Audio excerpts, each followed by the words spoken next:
अस्सलाम वालेकुम students, welcome to the science plugs. आज हम एक और लेक्चर के साथ हाजिर हैं। इलेक्ट्रोमैग्नेटिक इंडक्शन इस चैप्टर का नाम है। नेक्स्ट है जी मैग्नेटिक फ्लक्स। ये हम पहले भी पढ़ चुके हैं। ये सिर्फ एक याद दहानी के तौर पे मैंने इसको यहाँ पे लिखा है और आप ये देखें। Magnetic flux is a dot product of magnetic field and vector area B A cos theta. इसके यूनिट क्या होते हैं? वेबर।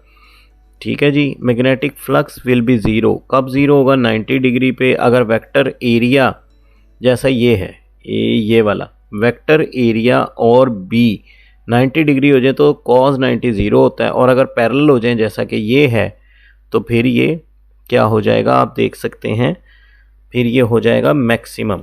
और मैग्नेटिक फ्लक्स डेंसिटी के जो यूनिट होंगे, यानी ये मैग्नेटिक इंडक्शन ही होगी, तो ये वेबर पर मीटर स्क्वायर या टेस्ला होंगे।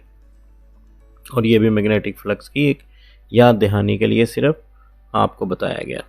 Mutual induction. म्यूचुअल इंडक्शन क्या? The phenomena in which changing current in one coil induces an EMF in other coil. Primary coil is connected to the battery and rheostat. इसमें दो coils हैं ना, तो जिसमें battery लगी हुई है उसको हम प्राइमरी कॉइल बोलेंगे, और जिसमें गिलवानोमीटर लगा हुआ है जहाँ से हमने आउटपुट लेनी है उसको हम सेकेंडरी कॉइल बोलेंगे, जैसा कि ये है। तो ये प्राइमरी कॉइल में देखें आप, एसी सोर्स लगा हुआ है, तो हमें पता है एसी सोर्स क्या होता है, पहले मैक्सिमम फिर मिनिमम फिर मैक्सिमम। तो ये बार बार फ्लक्स को चेंज करेगा, किसमें? सेकेंडरी कॉइल में। और हमने शुरू से पढ़ते आ रहे हैं कि जब भी किसी क्लोज्ड कॉइल में फ्लक्स चेंज होगा वहाँ पे हमेशा इंड्यूस करंट पैदा होगा। तो ये भी आप देख सकते हैं कि ये फ्लक्स चेंज हो रहा है इस कॉइल में। ये देखें, ये कॉइल आगे आई, ये चेंज हुआ, और ये फ्लक्स चेंज होने से ये लोड में से करंट जा रहा है। ये देखें, तो ये जब भी फ्लक्स चेंज होगा प्राइमरी कॉइल में और उसकी वजह से होगा सेकेंडरी कॉइल में, तो सेकेंडरी कॉइल में हमेशा इंड्यूस्ड ईएमएफ और इंड्यूस करंट पैदा हो जाएगा। इसी को म्यूचुअल इंडक्शन कहते हैं। म्यूचुअल यानी दो के दरमियान, यानी बाहमी। अब प्राइमरी कॉइल के number of turns, primary coil का करंट डायरेक्टली प्रोपोर्शनल है सेकेंडरी कॉइल के नंबर ऑफ टर्न्स और फ्लक्स के। यहाँ पे प्रोपोर्शनैलिटी को ख़त्म करने के लिए हम एम लगाते हैं कांस्टेंट, यानी mutual induction. M for mutual inductance. M represent mutual inductance. तो यहाँ से हम म्यूचुअल इंडक्टेंस का फार्मूला भी बना सकते हैं। तो आप देख सकते हैं, ये हमारे पास इंड्यूस्ड ईएमएफ हमने फेराडेज लॉ से ही निकाली। फेराडे लॉ क्या था? Minus N delta phi over delta T. तो N phi, N into phi, उसकी जगह हमने एम इंटू पी पुट कर दिया, तो ये इंड्यूस्ड ईएमएफ का फार्मूला बन गया। और यहाँ से आप देख सकते हैं ये म्यूचुअल इंडक्टेंस की यूनिट भी यहाँ से बना सकते हैं और डेफिनेशन भी। कैसे जी? ये है, the negative sign shows the direction of induced EMF is such that it opposes the current change in primary coil। और यहाँ से इसको हम कह सकते हैं, it is the ratio of induced EMF in secondary coil to the rate of change of current in primary coil। तो ये भी हम यहाँ कह सकते हैं। अब M म्यूचुअल इंडक्टेंस डिपेंड किस पे कर सकती है? Cross sectional area of the coils, number of turns of the coil, closeness of the coils, nature of the core material and length of the coils। तो ज़ाहिरी बात है जितने टर्न ज़्यादा होंगे उतने ज़्यादा देखें टर्न्स में फ्लक्स ज़्यादा चेंज होगा तो ज़्यादा करंट होगा और म्यूचुअल इंडक्टेंस भी ज़्यादा होगी। अगर कॉइल लेंथी है तो तब भी नंबर ऑफ टर्न ज़्यादा होंगे, और अगर इसके दरमियान एक सॉफ्ट आयरन रख दिया जाए तो उसमें भी फ्लक्स चेंज हो जाएगा। तो उसी को हम कहते हैं कि ये कोर है। यहाँ पे हमने अगर सॉफ्ट आयरन रख दिया तो वो कोर बन जाएगी। तो ये कोर मटेरियल पे भी डिपेंड करता है, इसलिए उन्होंने कहा कि एम कोर पे, यानी यहाँ पे जो मटेरियल रखा है उस पे डिपेंड करता है। नेक्स्ट, तो यहाँ पे हम यूनिट निकालें तो ये वोल्ट सेकंड पर एम्पेयर निकलेंगे, और इसे वोल्ट सेकंड पर एम्पेयर को हेनरी कहते हैं। Self inductance, the phenomena of changing current in a coil induces an EMF in itself। यानी अब एक ही कॉइल है ऐसे, ये रियोस्टेट के ज़रिए हम उसमें फ्लक्स चेंज कर रहे हैं, और उसी के अंदर फिर क्या पैदा हो रहा है, उसी के अंदर पैदा हो रहा है आपके पास इंड्यूस्ड ईएमएफ। तो इसको सेल्फ इंड्यूस्ड ईएमएफ कहते हैं। जैसे आप ये भी देख सकते हैं कि ये सेल्फ इंड्यूस्ड ईएमएफ है, ठीक है। तो यहाँ पे भी ऐसे ही होगा कि जो करंट है वो डायरेक्टली प्रोपोर्शनल होगा नंबर ऑफ टर्न्स और फ्लक्स के। तो यहाँ पे जब हमने इस प्रोपोर्शनैलिटी को ख़त्म करना है तो हम कैपिटल एल लगाएंगे, जैसे हमने म्यूचुअल इंडक्शन में कैपिटल एम लगाया था। और उसी तरह फिर हम इंड्यूस्ड ईएमएफ का जो फार्मूला है फैराडेज लॉ, उसमें इसे पुट करेंगे तो ये सेल्फ इंडक्शन का फार्मूला बन जाएगा। और उसी तरह यहाँ पे आप देख सकते हैं, इसको हम सेल्फ इंडक्शन को ऐसे निकाल सकते हैं, और इसकी डेफिनेशन भी वही होगी। It is the ratio of induced EMF in coil to the rate of change of current in itself, यानी उसी में इंड्यूस्ड ईएमएफ और उसी में rate of change of current का जो रेशो है वो सेल्फ इंडक्टेंस होगी, ठीक है। और इसको बाद दफ़ा हम बैक ईएमएफ भी कह देते हैं, ये देखिए बैक ईएमएफ। तो ये भी याद रखिएगा, ऑब्जेक्टिव के लिए बहुत इंपॉर्टेंट पॉइंट है। In DC the self induction is occurred only during the action of switching, यानी अगर डीसी करंट कहीं आ रहा है तो स्विच ऑन ऑफ जब आप करते हैं तब करंट कम या ज़्यादा होता है, तो तब ये बैक ईएमएफ आती है डीसी के केस में। अहम पॉइंट है ये भी हमारे पास। और ये आप देख सकते हैं, ये भी डिपेंड करता है number of turns, area of cross section and core material and length पे। यानी म्यूचुअल इंडक्शन और सेल्फ इंडक्शन की जो डिपेंडेंस है वो सेम है, याद रखिएगा, और यूनिट भी सेम है, हेनरी। तो आगे हमारे पास आ गया energy stored in an inductor. अब यही इंडक्टर है हमारे पास, तो इसमें एनर्जी स्टोर्ड है। Energy stored in an inductor in the form of magnetic field same as the energy stored in capacitor in form of electric field, यानी electric field तो होती है ना कैपेसिटर के केस में, तो यहाँ पे मैग्नेटिक फील्ड की सूरत में एनर्जी स्टोर होती है।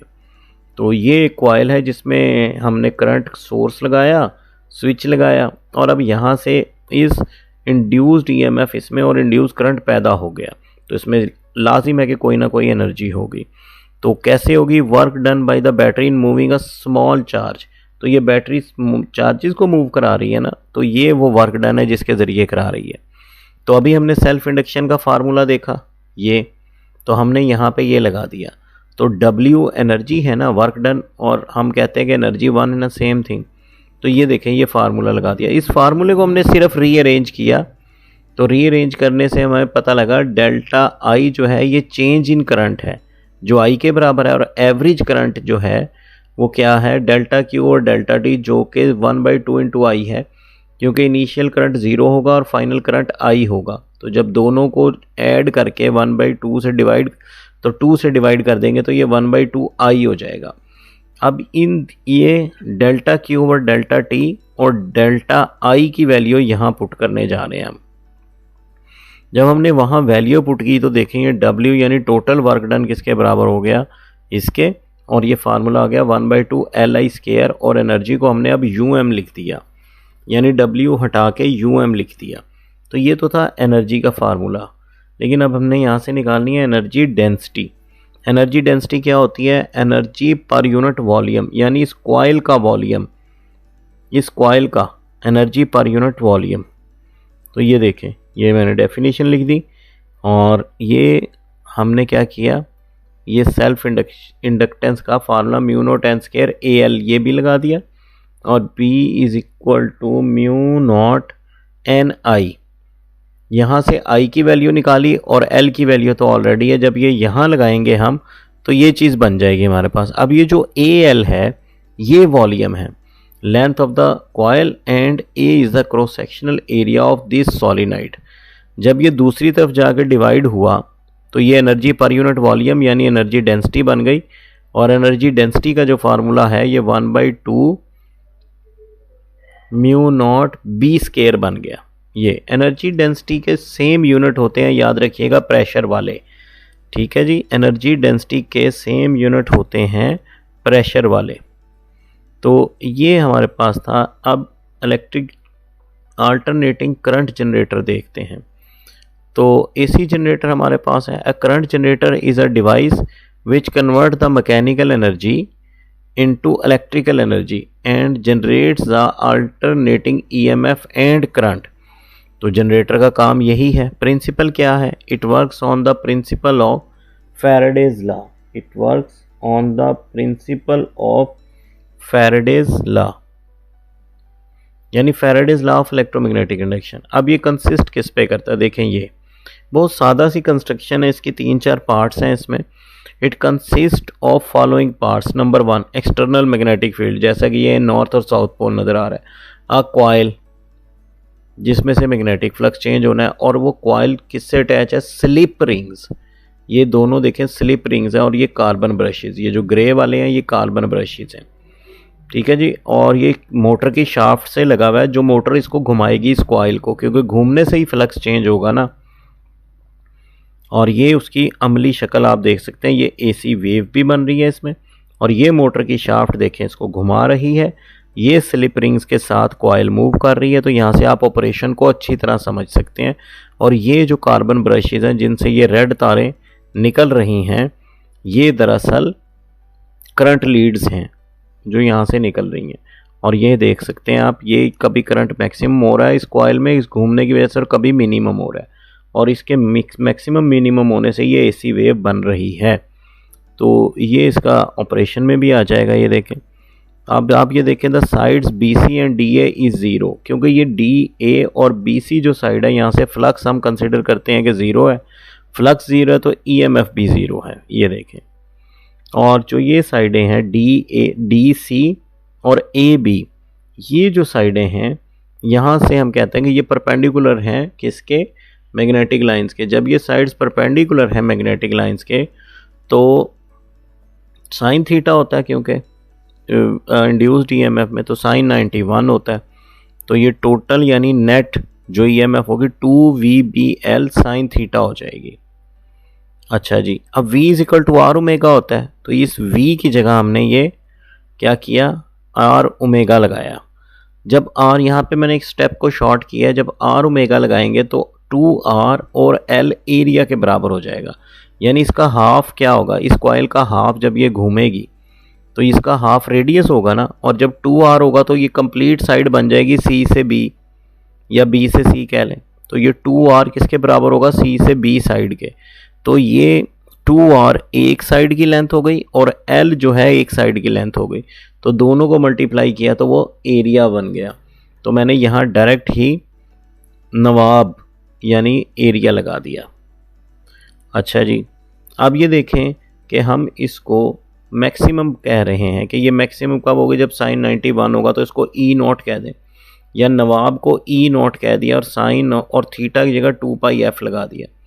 तो ये इंड्यूस्ड ईएमएफ थी, यानी साइनोसाइडल ईएमएफ। तो ये साइनोसाइडल क्या हो गया आपके पास? ये साइनोसाइडल करंट हो गया। अब ये एक छोटी सी डायग्राम है, ये देखें, ये हम कहते हैं कि ये साइड, इसकी वेलोसिटी इस वक्त पैरेलल है किसके? मैग्नेटिक लाइंस के। ये देखें, यहाँ पे ये दिखाया भी गया, जिस पे मैं कर्सर मूव कर रहा हूँ, बी और वी पैरेलल हैं। जब बी और वी पैरेलल है तो साइन ज़ीरो होगा, साइन ज़ीरो होगा तो यहाँ पे इंड्यूस्ड ईएमएफ ज़ीरो हो जाएगी, जैसा कि ये दिख गई। अब यहाँ आए तो यहाँ देखें, बी और वी परपेंडिकुलर हैं, परपेंडिकुलर हैं तो साइन 91 है, तो ये देखें साइन 91 तो मैक्सिमम ईएमएफ। जब यहाँ आए इस डायग्राम पे हम आए तो यहाँ देखें V और B को 180 डिग्री के एंगल पे दिखाया गया। तो ये 180 डिग्री का एंगल है, तो ये साइन 180 ज़ीरो होता है, तो ये देखें यहाँ पे भी ज़ीरो। और इसी तरह ये आगे है, ये 270, यहाँ पे V और B 270 डिग्री के एंगल पे हैं, तो साइन 270 -1 होता है। -1 तो ये इसी वजह से, ये देखें, ये लोअर पीक बनी AC की, और फिर दोबारा से एक चक्कर पूरा हुआ, और ये AB साइड क्या हो गई? यहाँ पे दोबारा शो हुई, और यहाँ पे A और V और B पैरेलल हुए, और यहाँ पे करंट दोबारा ज़ीरो हो गया। तो ये हमारा आज का लेक्चर था। तो नेक्स्ट लेक्चर तक के लिए इजाज़त दीजिए।